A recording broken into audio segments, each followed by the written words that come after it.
You could also use the word listening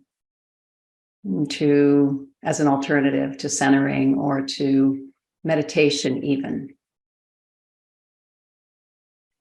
And we're speaking here about a listening that goes beyond the ears, which is how we usually use that word.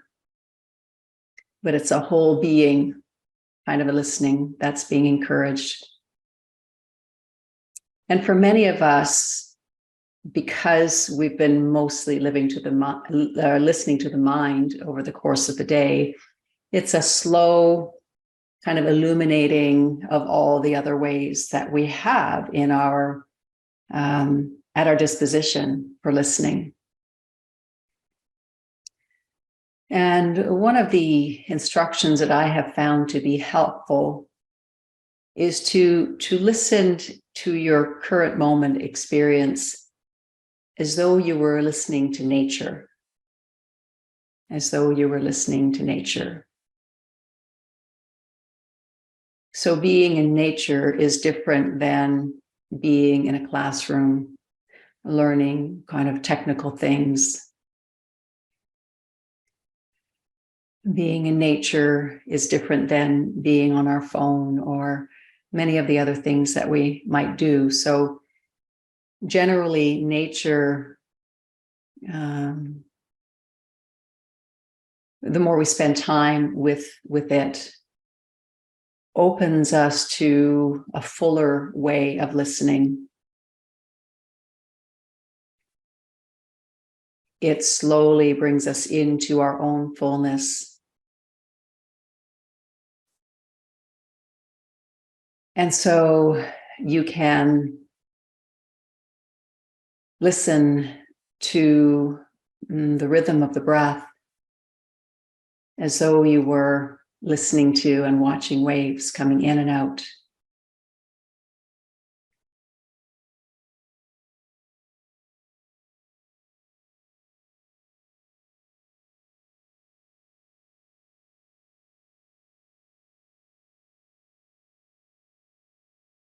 And so in that experience, there's a hearing that comes in. There's even, when we listen to waves, there's the sense of smell might become activated.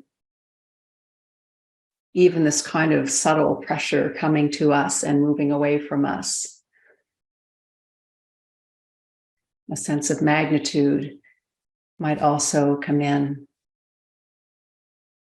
And a sense of just letting ourselves be rocked in a way by the rhythm.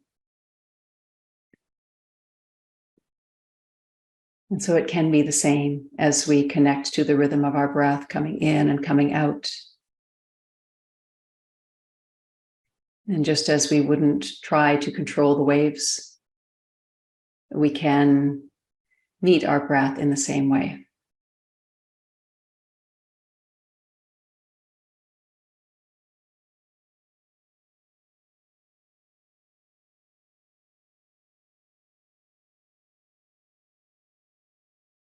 And we're all, no doubt, also aware of the thought stream moving through.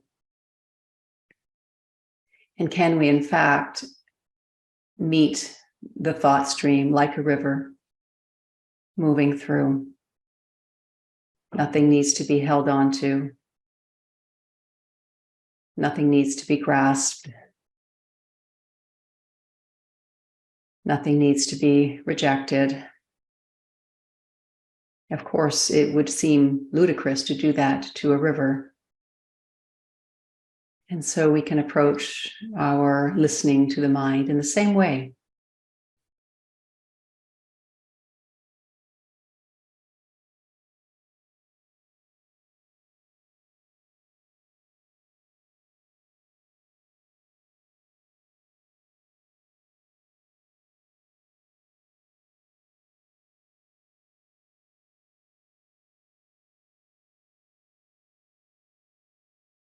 And as we drop more firmly into the world of sensation and body, we can let our body come to us as though we were sitting in a forest, and all of the various details slowly come into focus and out of focus. And There's just a sense of opening to the many, many details that might be here.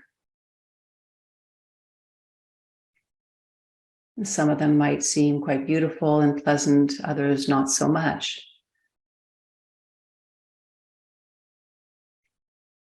But we see the forest in its totality, and at least that's the way we most enjoy it.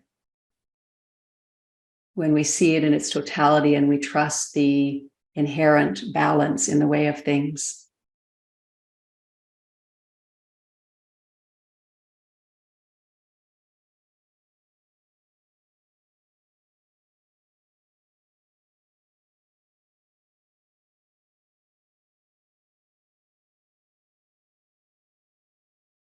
And maybe there's a sense of kind of the flow of emotions or energy in the body, and that can be like wind, just as we would be with wind in its various moods, you could say. Some very gentle, others like storms that uproot us, that swirl.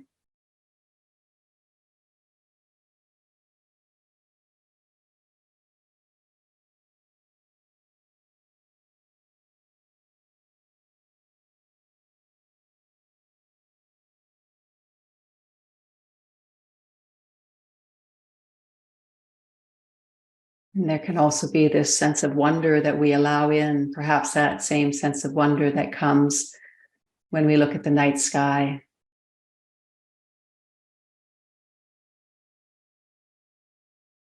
A sense of expansiveness and space.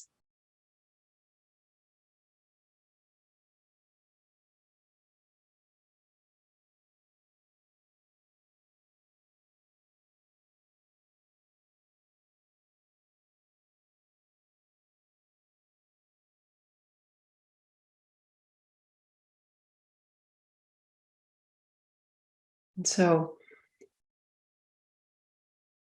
I often will approach centering exercises and meditations from different directions, and it's up to you to see which ones resonate for you and to see which ones you're drawn to and to practice those things. And no doubt you'll come up with your own little approaches and entrance ways into this presence.